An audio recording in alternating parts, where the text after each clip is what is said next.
So this is going to be a demonstration of the syntonic campometric field.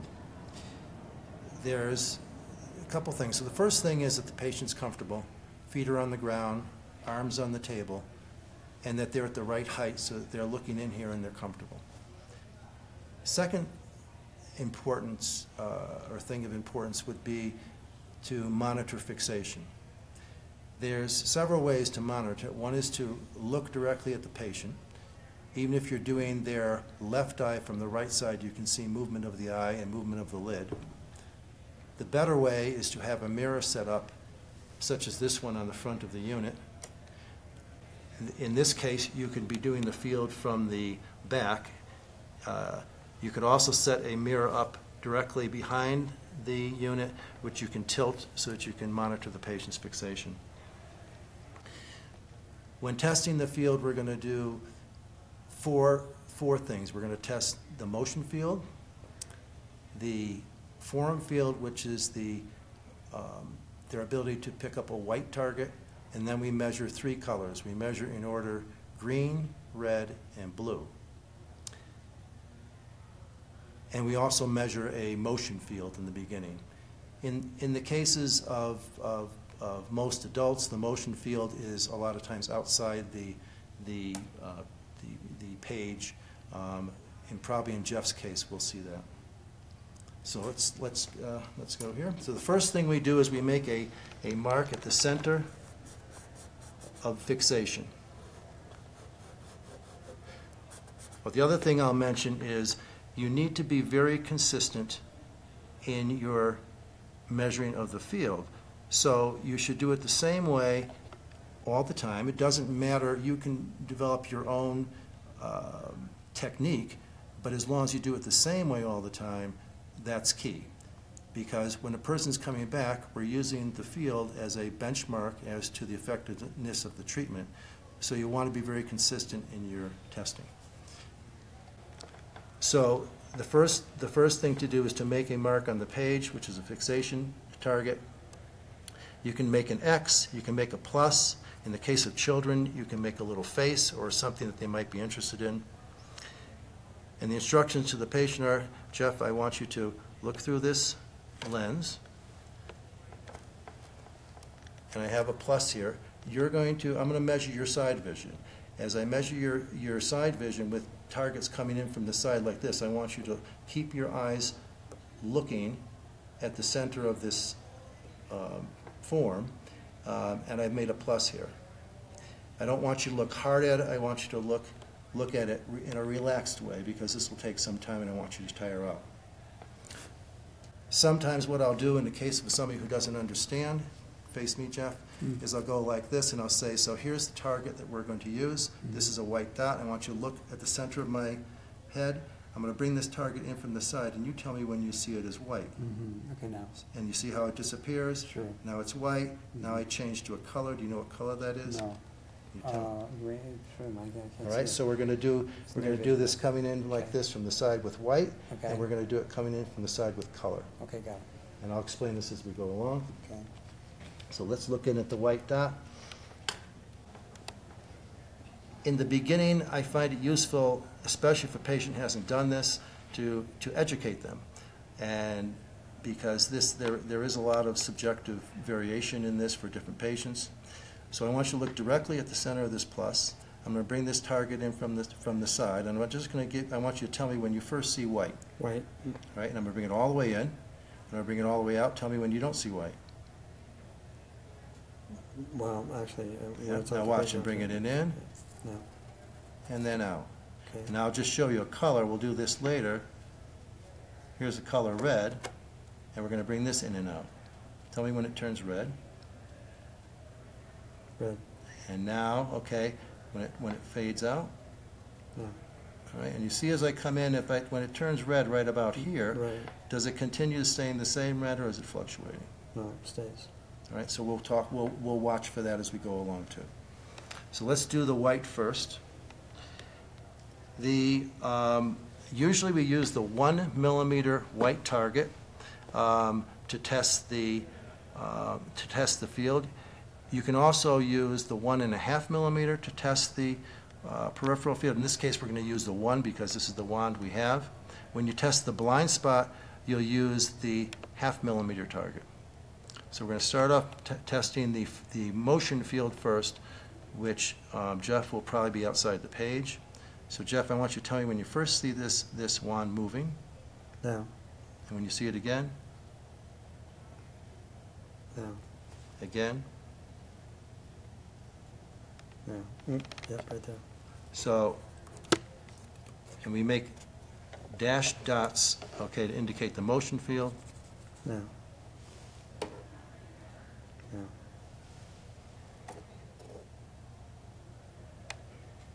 No.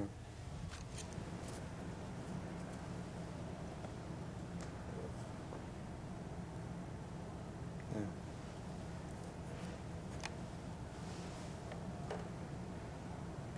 No. And when it's off the page, I just draw the dots up on the top here. There are some people who actually draw the field separately instead of making the marks right on the chart. For most of us who've been doing this a long time, we make the marks right on the chart. We just don't make large X's or large dots because there is a question of sometimes the people trying to, or the patients trying to make their field look a certain way. In reality, most patients who do this have no idea of what you're doing and they don't know where the normal is anyway. So the only time you might see somebody trying to cheat is a child who's very tired of doing their light therapy and they want to try and make their field big. And you can catch those pretty easily. So now we'll do the white. So Jeff, I'm going to move this target in, okay, from the side, and I want you to tell me when you first see the white dot. No. And again? No.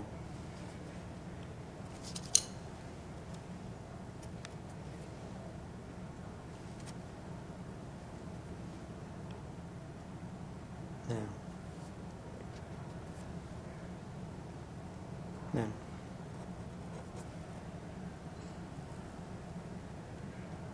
No. No.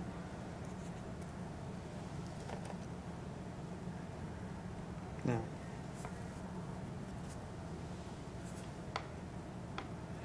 No.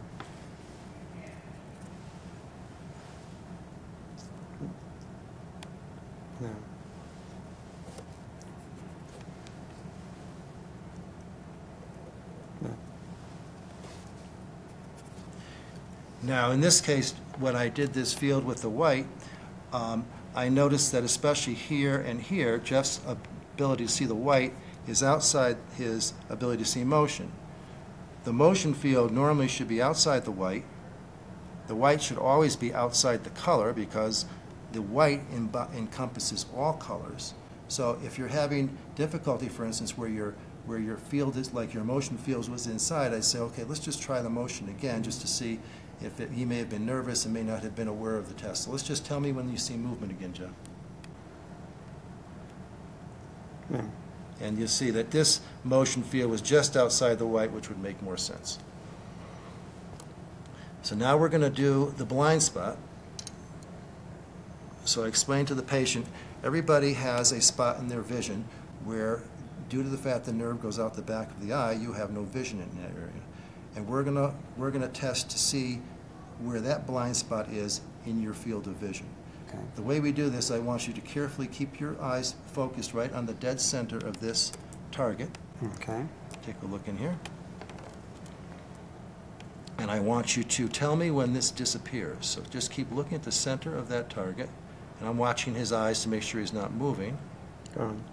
And now he sees it disappear. And I just keep on going through and I'll say, tell me when it reappears. Okay, it reappeared. And tell me when it Okay. disappears. No. So I'm just testing to see how his reliability, when it reappears. No. And now I have an idea of what his blind spot is. So I go to the dead center of that line to start right in the middle of his blind spot if I can. Tell me when you see the white dot again. No. Now, there's two ways to do this as well.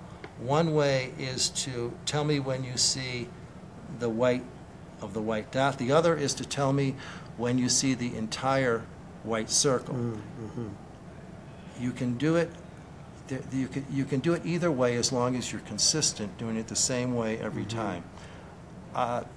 Again, in talking to different practitioners, most of us, it seems, who have done this for a while, do it when we just start to see the white of the white dot, and then we mark that as the edge of their blind spot. Okay. See the white? No. And when you do the blind spot, you'll normally measure 8 No. positions. No. So as he says now, I'm marking right where this is, where this edge he just saw the edge. Ready? No. And he's keeping very good fixation. I don't have to really monitor him too well.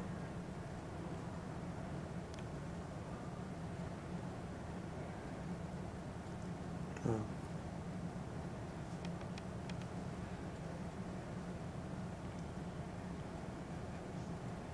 No. So we take a look at this after I've done it. I kind of take a look at the shape of this. So I see it kind of comes down a little bit here, so I'm going to test one more point. No.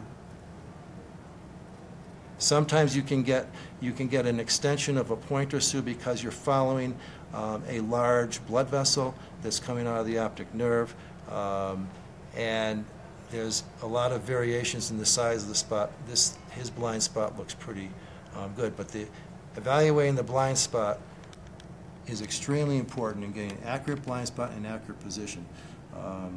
Again, you know, all of us who do this, you know, for instance, Stephen Collier, you know, makes a big point about blind spot. Most practitioners who are doing this are really concerned about the size of the blind spot because of how the patient's projecting. So now we're going to do the colors. And again, I had showed Jeff initially how the red changed. So now I'm going to do the same thing with the green, just to give him an idea. So Jeff, this is the green that we want you to see. When we're coming in with this green, I want you to tell me when this looks basically the same green as this. As I'm going to show you how it works, I'm going to bring it in. As I come in like this, tell me if you see green. No. And I'm going to continue moving, and as I continue to move in, did you see it change at all? No. Tell me if when you don't see green. No. And so this has given him an idea of how the green changes, and you can move in quickly like this and out like that, and that gives him a good idea of how he sees green and doesn't see green. At the same time, it gives me as a tester an idea of where his field might be.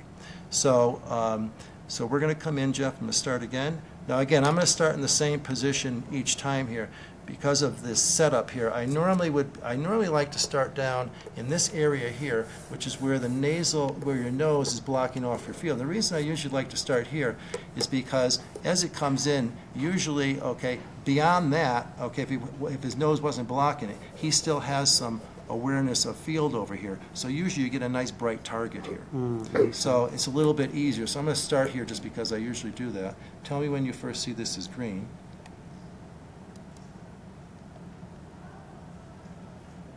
No. And tell me if it changes. And his stayed pretty steady, so I know he's pretty steady if there's no fluctuation. So tell me when you see green again. No. And again. No. And Well, maybe not. Maybe back. Okay. So let's try that again.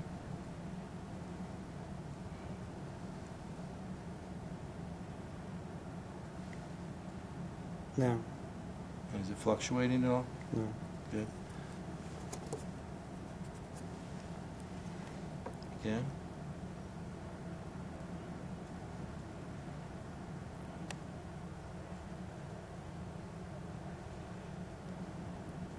No. Now on the smaller fields, when it's larger, I'll usually test vertical, horizontal, 4 points, and then I'll usually do 2 points per quadrant if the field's pretty wide. If the field is smaller like this, as I'm coming in, I'm gonna do the horizontal and the vertical lines, and then what I'm going to do is I'm going to probably do a few less points. A lot of times it's good to test just to the right and left of midline, just because of the way that when you have a hemiopic defect, okay? So a lot of times I'll come in, you saw me come in just to this side of the line, and I did it on that side. I usually don't come directly down this side or directly. I usually stay a little bit above or below, okay, so as to pick up any type of pathological defects as well. So here we come again.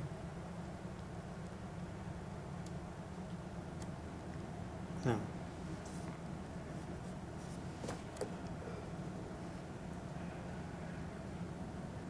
No.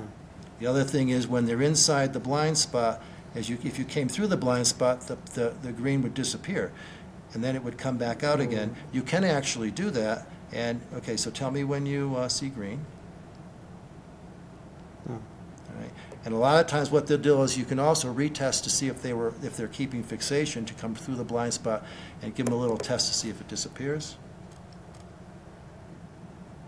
No.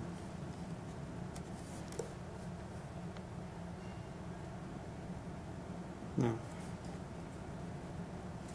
And again, we're talking as we go along, but you do want to move along because there is a fatigue factor here. So we'll do red next. Let's start do the same way. No. A little bit. Let's try it again. Okay, Let's come back. thank you. No.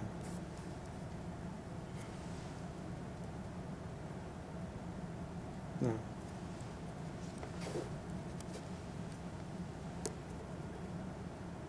No.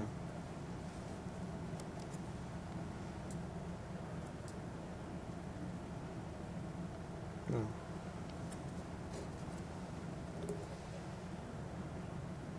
No. No. No. No. No. And then we'll do blue.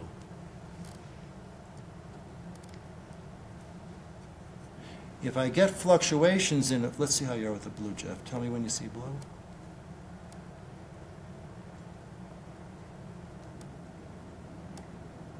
No. So this area up here, about this area of your field, which is approximately 5, 10, 15, between 15 and 25 degrees, there's an area here where you see a lot of fluctuations when you're measuring the color. Just a little bit inside that, but when you're here and I see fluctuations, what I'll usually do is I'll mark a spot where they first started to, they'll say blue, and then I'll mark where they see the solid blue and it doesn't change. So I have an area here that tells me that there's a fluctuation going on. So I will mark that fluctuation point because that is important. Okay, watch the plus. Let's go again.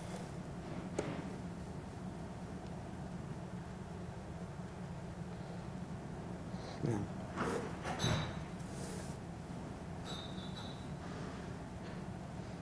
No.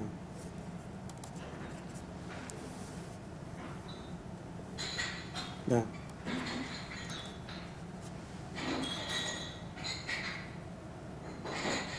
No.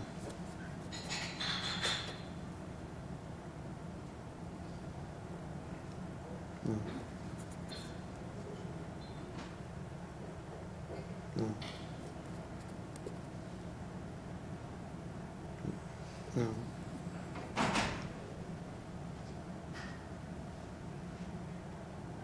No. Sometimes if I see a fatigue factor like that one came in a little more than I expected, I'm going to test it again No. to see where that dip is. I So got now, you saying so that. now we've completed his field. A couple other things. If a patient is having a lot of trouble telling what the color is, you can place the color in the center of the target, and you can say, I want you to tell me when this color, is there another wand here? So you'd use a second wand, oh, here it is. So you can go like this. If they're having a lot of trouble with the color, you can say, okay, I want you to tell me when this green is the same as this green.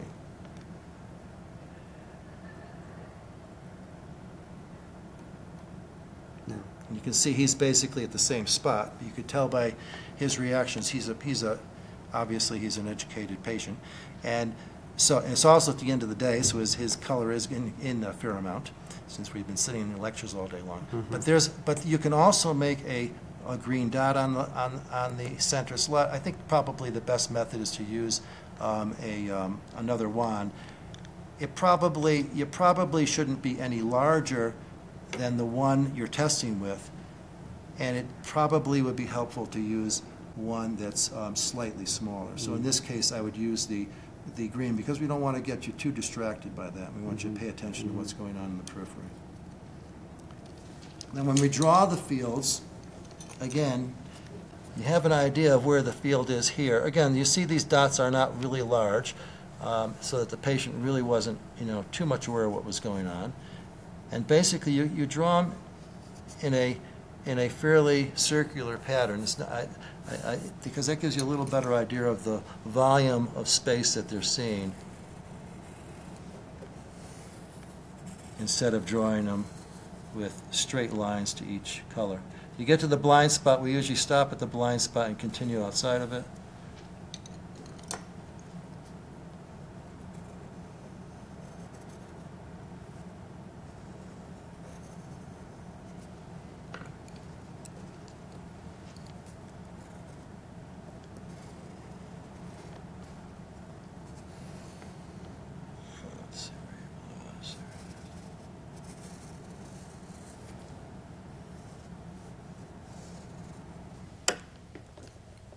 We'll draw the motion field. You're going to draw with dotted lines like this.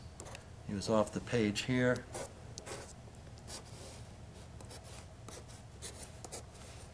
Again, your motion field should be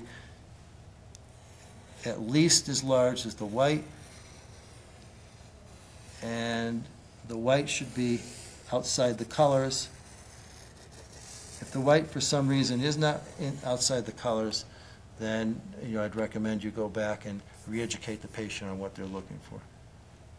When you say what the size of the field is, there's two ways to do it. One, you can do it by degrees. So for instance, this green here, okay, these are degree lines. This is 5 degrees, 10 degrees. So you could do it by degrees, or you can do it as after you've done this for a while, you can do it as a percentage. For instance, I would say that his white is about 90%. I'd say that his motion fields is about the same, and his colors are the green I'd say is about 25%, and these are about 30%. But again, you can do and the blind spot looks normal. Again, there's many different methods to do it. This is the way that we were taught by Charlie Butts, and you'll hear different variations. The key is that you stay consistent and in your testing the entire time. So when you're done with the field, you should always write the patient's name, the date, and which eye. And you might also want to notate if there are any sensory issues going on or any difficulty you had as well.